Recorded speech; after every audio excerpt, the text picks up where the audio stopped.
For me, that is excellent. Very truthful. Very truthful. He was able to share all the accomplishments and he was able to share as well yung mga shortcomings ng administration, no?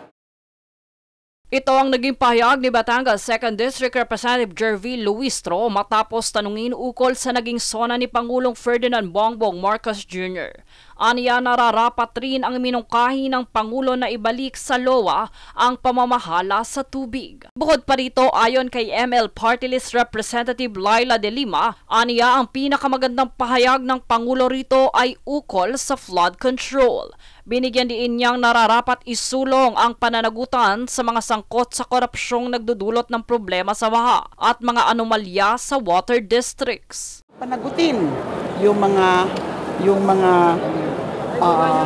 opisyal, kasama yung mga kontraktor, sa bakit ganon. Sa bilyon-bilyon ang mga ginasta sa flood control projects, pero ganyan lagi.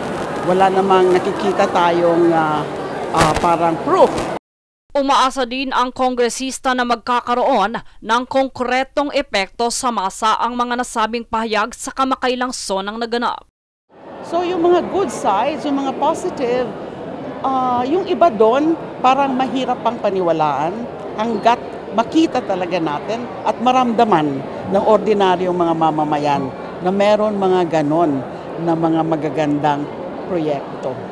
Samantala, ang naging rating naman ng SONA para kay Manila 3rd District Representative Joel Chua, 8.5. Dahil nakita naman natin, no, marami naman siya mga natalakay talaga na napakahalaga.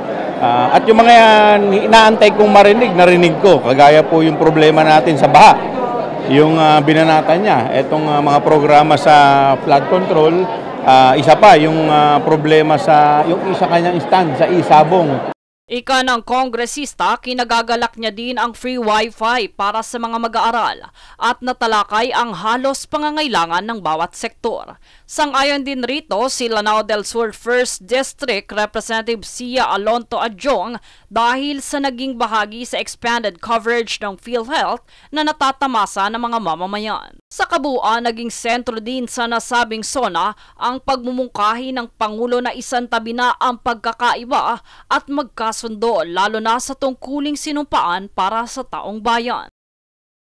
Jade Buhoy, nag-uulat para sa Golden Nation Network.